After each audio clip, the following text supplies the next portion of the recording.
Et donc, on va accueillir ensuite Christelle Gérardin, qui est la particularité assez originale d'avoir une formation à la fois d'ingénieur et médecin, et donc qui travaille dans le domaine de l'auto-immunité, qui va nous présenter ses travaux sur la modélisation de l'évolution des maladies chroniques en utilisant le dossier médical. Merci beaucoup. Merci. Merci beaucoup et puis merci beaucoup pour l'invitation. Oui, je pense que je vais donner ma présentation va porter sur un cas relativement concret qui est celui effectivement de l'analyse automatique, surtout des textes de l'entrepôt de données de santé de la PHP pour aller chercher des patients similaires et ce plutôt en situation clinique. Et puis pour ceux qui sont cliniciens et qui utilisent Orbis tous les jours, j'aurai aussi une petite surprise à la fin. Bonne surprise. Donc là, je vais vous présenter effectivement. Donc moi, je suis interniste et au cours de ma thèse de sciences, en fait, j'ai travaillé sur les données. Ah, déjà. Merci.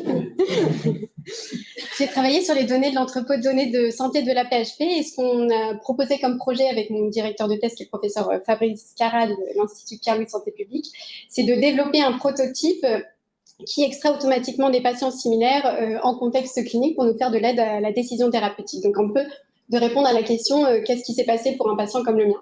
Parfois, nous, moi, j'ai fait un clinical à Chipapo et chez Thomas Papo à Bichat et maintenant, je suis chez Professor Station. Donc, parfois, et vous devez le savoir beaucoup aussi en rhumatologie ici, on a des patients qui ont des présentations cliniques très particulières qui regroupent à la fois des maladies qui sont à la fois immunitaires, inflammatoires, etc. Et en fait, on se pose beaucoup la question pour eux de savoir comment est-ce qu'on pourrait le traiter. C'est vrai pour nos maladies, mais c'est vrai aussi pour les maladies assez fréquentes qui sont présentées aussi par les patients qui sont moins représentés dans l'evidence-based medicine, donc typiquement en pédiatrie, ou alors c'est des sujets très âgés. Maintenant, on a beaucoup de sujets très âgés chez qui il y a quand même assez peu d'études diagnostiques et thérapeutiques surtout qui sont faites. Et du coup, on s'est dit, est-ce qu'on peut pas construire un prototype qui extrait automatiquement des patients qui ressemblent aux miens, non pas simplement par les données qu'on appelle structurées, c'est-à-dire les données de biologie dans nos logiciels de biologie, ou par les données aussi de médicaments, ou par les données de codage médico-administratif des séjours des patients, mais aussi directement à partir du texte. Et donc, pour ça, il fallait qu'on crée une représentation des patients à partir des comptes rendus hospitaliers, de tout ce que nous, on écrit consciencieusement dans notre interrogatoire, etc.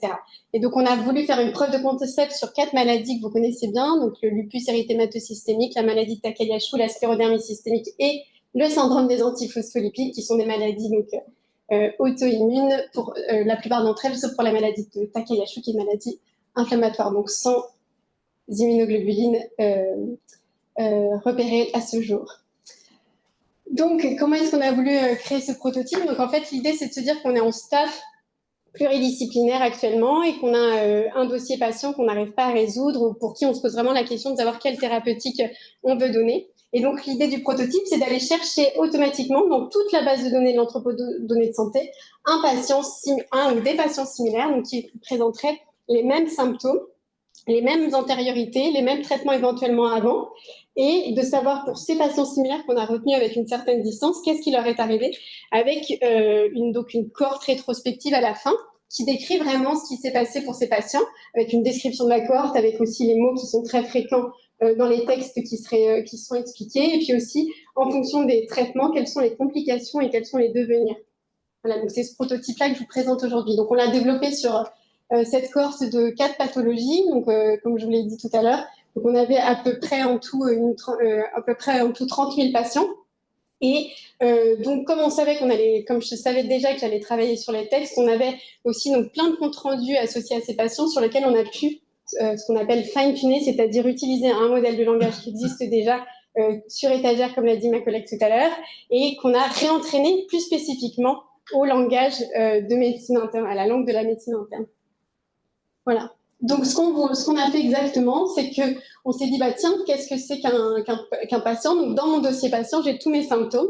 Donc, ce qu'on a voulu faire dans notre prototype que j'ai développé, c'est d'extraire notamment tous ces symptômes et toutes les maladies, de savoir si c'était effectivement un symptôme ou une maladie qui appartenait à mon patient, donc qui n'était pas de sa famille, qui n'était pas une hypothèse diagnostique ou qui n'était pas niée dans le texte, parce que le texte est très riche. Et à partir de ces symptômes, ce qu'on a fait aussi, c'est qu'on a proposé une classification de tous ces symptômes dans les grands appareils pour pouvoir faire de la similarité par appareil. Typiquement, si je veux être intéressée spécifiquement sur la néphropathie lupique, je vais regarder spécifiquement l'appareil néphrologique et les complications aussi immunologiques. Donc en fait, on a extrait tous les symptômes positifs du texte et les maladies, et puis ensuite on les a classés par grand appareil, ce qui nous a permis d'avoir une représentation de l'ensemble des symptômes du patient. Et cette représentation, elle était donnée aussi directement par ce fameux modèle de langue qui permet d'associer à tous les textes tous les mots que j'ai extraits, tous les concepts que j'ai extraits, un vecteur, une suite de chiffres qui fait sens, puisque appartenant à un modèle de langue. Voilà. Et donc, en fait, cette représentation-là du patient et de son dossier patient, de son observation, ça nous permettait donc justement d'avoir en fait des sacs de concepts par organe pour pouvoir trouver ensuite une similarité dans nos patients. Et donc, en fait, c'est exactement ce qu'on a fait. Donc, on a commencé, donc, comme vous l'a dit aussi ma collègue tout à l'heure, donc effectivement, vous savez, tous les modèles de langue actuellement qu'on utilise. Donc là, c'est une architecture assez récente qui est proche de celle de GPT, mais qui contient beaucoup moins d'opérations élémentaires, beaucoup moins de calculs. C'est un modèle qui s'appelle BERT, qui est un encodeur. Et donc, en fait, vous savez que ce sont des modèles qui sont au départ entraînés pour apprendre les mots en fonction des mots d'avant et des mots d'après, donc une bonne représentation vectorielle qui permet donc de bien capter la synonymie notamment des contextes. Et à partir de ce modèle de langue qui existe déjà en français, par exemple en français, c'est le Camembert qui est développé par l'INRIA, qui a été entraîné sur toute la langue française. Moi, donc, je l'ai réentraîné sur toute ma base médicale pour qu'il apprenne les finesses de fréquence d'apparition des mots dans leur contexte en médecine interne, en rhumatologie, en néphrologie, etc. Puisque finalement, la médecine, c'est aussi une langue à part entière. Et donc, mon modèle, il a appris cette langue et ensuite, je l'ai entraîné à une tâche particulière qu'on appelle l'extraction d'entités nommées, donc l'extraction de types sémantiques d'intérêt dans le texte. Ici, moi, je me suis focalisée sur les symptômes. Comme on est clinicien, on est capable de dire directement dans le texte est-ce que c'est un symptôme, est-ce que c'est normal ou est-ce que c'est anormal, est-ce que c'est physiologique ou est-ce que c'est un symptôme. Et c'est justement comme ça que j'ai entraîné mon modèle. Non pas simplement sur la syntaxe avec la négation, mais vraiment pour capter les symptômes. Et donc, typiquement, l'époux périphérique absent, c'est un symptôme à part entière pour mon modèle. Et dans la maladie de Takayama, ça a tout son intérêt. Donc, on a entraîné cette première étape donc d'extraction de symptômes directement sur 150 comptes rendus que j'ai annotés et qu'on a co-annoté avec un autre collègue interniste, avec donc des très bonnes performances pour pouvoir extraire ce qui était vraiment du symptôme et ce qui n'était pas du symptôme. Et une fois qu'on avait tout extrait, et donc on a entraîné un deuxième modèle qu'on a entraîné aussi nous-mêmes pour classer automatiquement tout ce qui était dans le texte dans nos grands appareils ou dans nos grands systèmes de raisonnement en médecine. Donc typiquement, le myélome, c'était une maladie cancérologique, immunologique et hématologique. Et comme ça, voilà, si du coup le clinicien il souhaite chercher un patient ou tous les patients qui présentent un myélome, eh ben, il va rechercher les patients qui ont une similarité par rapport à son observation sur cet axe-là spécifiquement ou sur ces axes-là spécifiquement. Pareil, si on veut travailler sur l'ostéoporose, on sait que c'est une maladie qui est classée nutritionnelle et ostéomusculaire, et donc on va regarder les patients qui ont une similarité sur cet axe-là, sachant que cette classification qu'on a utilisée pour entraîner notre modèle, c'est la classification du MESH, tout simplement. Et donc, on entraîne directement notre modèle qui encore une fois, apprend une représentation du mot avec un vecteur qui fait sens. Et ce vecteur qui fait sens, par similarité, retrouve la bonne classe ou les bonnes classes dans lesquelles notre concept médical est directement. Voilà. Et donc ça, c'était aussi donc, un des travaux du coup qu'on a publié sur ce classifieur, justement, qui permet justement donc, de classer automatiquement toutes les pathologies des comptes rendus. Et c'est des classifieurs qui sont assez performants. Par exemple, on avait KPS, c'était kératite ponctuée superficielle, et ça a bien été classé œil.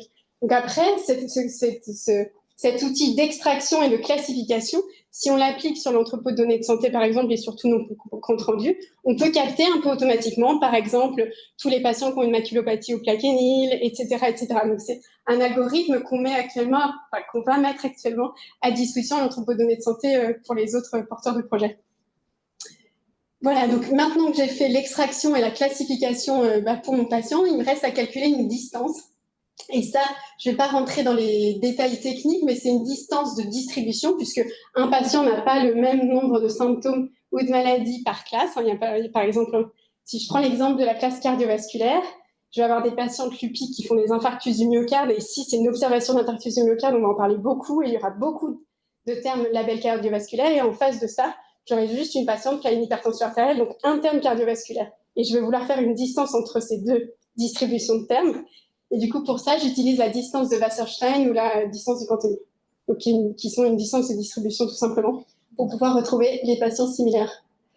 Donc, on a voulu voir d'abord en validation interne si cet algorithme y fonctionnait. Donc, ce qu'on a fait, c'est qu'on a fait de la classification hiérarchique ascendante. Donc, on a juste regardé si, sans donner du tout de supervision, je donne mes comptes rendus, je fais l'extraction et la classification de mes termes et j'arrive à voir si je sépare un peu automatiquement mes sacs de symptômes, effectivement par similarité de concept dans les textes. Et donc, on a réussi à voir qu'on pouvait bien séparer le lupus, par exemple, de la sclérodermie systémique, notamment.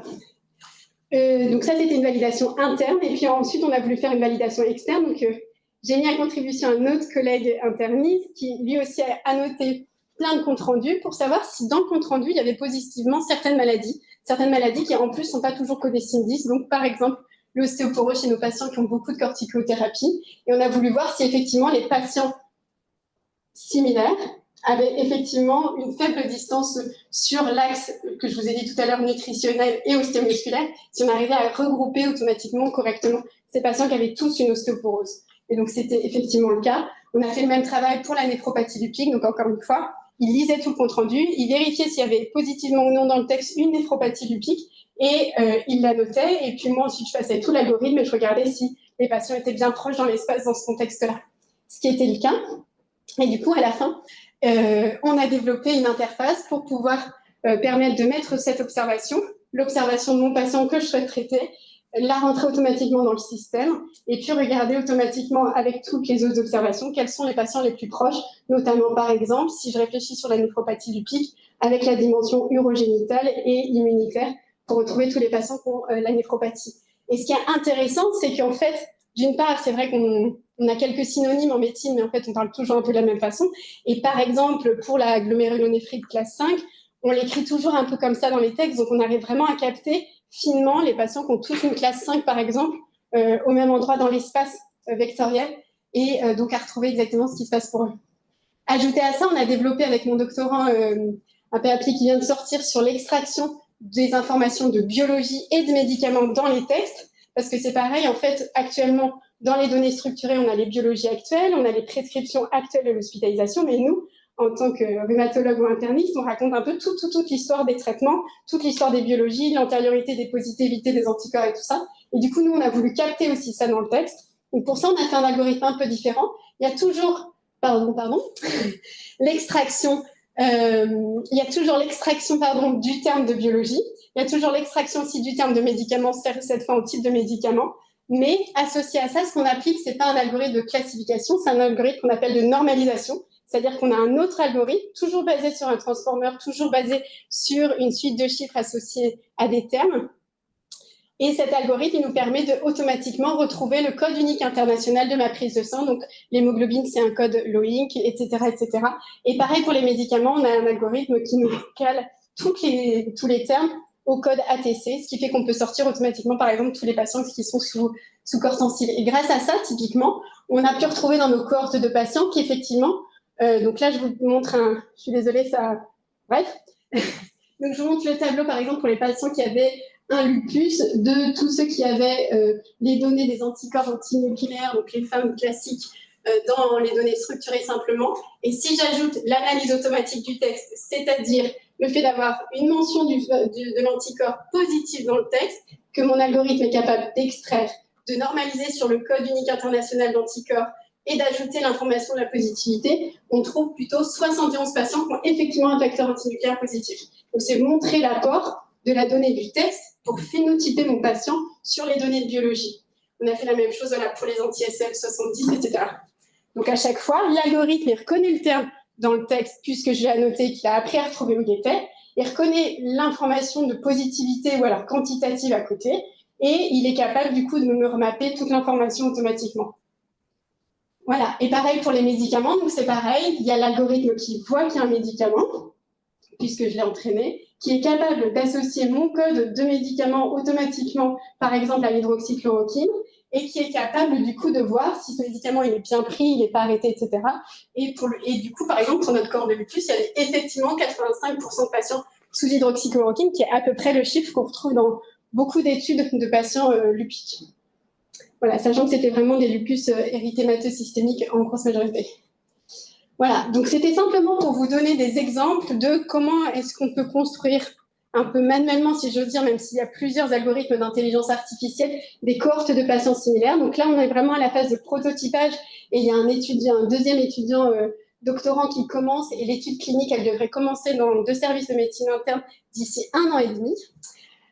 Pour voir si effectivement on arrive à capitaliser l'expérience commune de la PHP et à retrouver de l'information pour ces patients similaires et si ça nous aide à la prise en charge. Et on va comparer cette méthode avec une méthode qui est une méthode un peu plus basée sur du LLM, qui ferait juste une méthode qui irait rechercher un peu comme un moteur de recherche les patients similaires par commande, avec cette fois-ci du coup sans toutes ces étapes intermédiaires un peu clé en main, comme je vous ai montré, mais de façon plus synthétique, et comparer les 2 méthodes auprès des cliniciens, savoir pour eux justement lesquelles sont plus explicables ou plus agréables parce que en fait on peut moduler ou pas, versus celle qui serait directement une synthèse par les LLM. Voilà, et du coup juste là, donc moi je travaille aussi à mi-temps à l'entrepôt données de santé, et la petite surprise dont je voulais vous parler, c'est qu'on travaille actuellement sur un résumé automatique de tout le dossier patient informatisé dans Orbis. En fait, l'idée, et on travaille là-dessus avec les réanimateurs d'Ambroise Paré. L'idée, c'est notamment quand on prend un patient en charge en aigu dans nos salles, d'avoir non plus 100 à 120 à 160 documents à lire, mais vraiment un résumé de tout le dossier patient. Et donc, l'idée, c'est de faire d'abord une phase de récupération de toutes les informations. Donc, nous, on est en train d'annoter dans le texte où il y a les antécédents, etc., etc. Et d'avoir une phase de génération de résumés par un LLM, par exemple, un Llama, un DeepSeek, etc., un modèle bien sûr open source qu'on peut télécharger nous et tout, qui n'envoie pas les données de patients sur Internet, et de structurer une synthèse automatique du dossier patient pour ces patients-là, pour qu'on n'ait pas à comprendre pourquoi en 2009 il y avait une pause de filtre CAF par exemple. Voilà, donc c'était un peu tout ce que je voulais vous dire de notre expérience depuis plusieurs années maintenant. Donc voilà, donc c'était surtout pour promouvoir à la fois des approches flexibles et explicables, et surtout en pluridisciplinarité, comme ma collègue l'a dit. Là, on était avec une équipe à la fois de méthodologistes à l'Institut Pierre-Louis de Santé publique, avec les ingénieurs aussi de l'entrepôt données de santé avec qui j'ai pas mal travaillé. Et à titre personnel, je pense que c'est très important pour tous ces outils-là qu'il y ait une sensibilisation et une formation des soignants aux outils d'intelligence artificielle. Voilà, je vous remercie pour votre attention.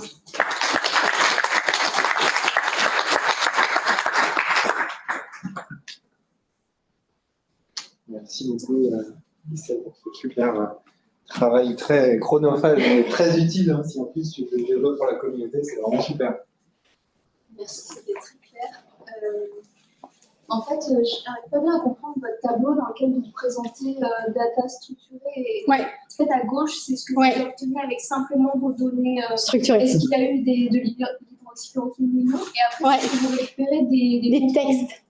C'est-à-dire que j'ai ma base Orbis prescription, j'ai mon logiciel de prescription chez qui, et je regarde pour tous mes patients si d'une part, il a eu des traitements à son hospice actuel et toutes les hospices d'avant, et je regarde si effectivement il est traité dans cette base de prescription.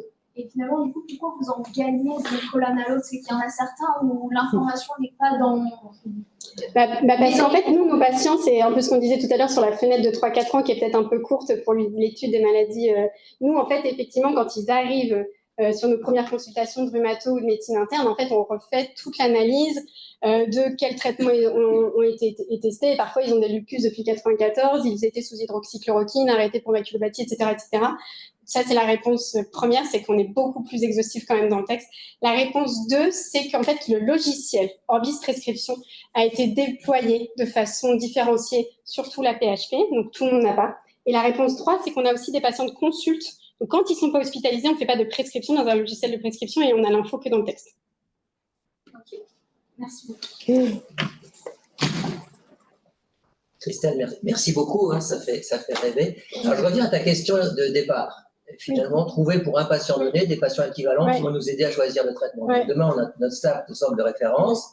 Et donc, j'ai un patient lupus qui a, pas tous les symptômes du lupus, mais certains, qui a des antécédents qui sont très particuliers, mais voilà, qui a déjà eu toute une séquence de traitements, certains ont marché, certains ont entraîné quelques effets secondaires particuliers. Donc tout ça, c'est plein de variables qui vont être spécifiques de ce patient-là. Et tu penses vraiment que dans l'EDS, où il y a 15 millions de personnes, il y a 17 millions de patients, de sujets, on va réussir vraiment, avec cette personnalisation extrême, c'est ça, à trouver vraiment des sujets équivalents qui vont cocher toutes les cases de l'histoire de ce patient. Je pense que l'idée, c'est de pas... Alors, donc, je pense que du coup, l'idée du prototype, c'est de compenser un peu le coup de fil à l'expert. Est-ce que tu as déjà vu un cas un peu comme ça et tout? C'est un peu l'idée. Et je pense qu'effectivement, je pense qu'il y a des cas où on ne trouvera pas, ça c'est sûr. Surtout, enfin, ça c'est certain. Et par contre, des présentations rares de maladies fréquentes, je pense que ça peut vraiment nous aider. Et des maladies frontières entre de l'inflammation, enfin avec des patients très inflammatoires malgré un lupus en série par exemple. Et donc tout l'idée pour moi, c'est de pouvoir vraiment. Donc là, on est en train de faire toutes ces phases, voilà. Mais c'est justement de pouvoir être capable de faire des clusters, même si j'en ai que 3-4 très proches sur toutes mes dimensions. De les garder ceux-là et d'analyser spécifiquement ceux-là. Donc, c'est pas grave si ma cohorte, elle est petite. Mais justement, to be continued. Hein. J'ai vraiment pas de... J'espère que ça va marcher, mais voilà. Dernière question. Merci beaucoup pour la présentation. Je me posais la question sur les clusters, parce que là, on va dire, le dessin donne l'un dans l'autre. Techniquement, ils sont à l'intersection. Vous pouvez avoir des clusters où vous avez un malade ou un patient qui est à l'intersection de 2 ou 3 clusters. À ce moment-là, vous déterminez quel groupe? Pour l'instant, ce qu'on s'est dit, c'est qu'on allait tester 2 méthodes. Une méthode non supervisée de clustering hiérarchique ascendant qui fait quand même du coup un peu un cluster l'un dans l'autre. Et une méthode justement plus de cut-off clinicien peut-être. En se disant, bah tiens, la comparaison, en fait, en tout cas, on va permettre les deux sur la phase de clinique, de déploiement clinique. Pardon, du coup,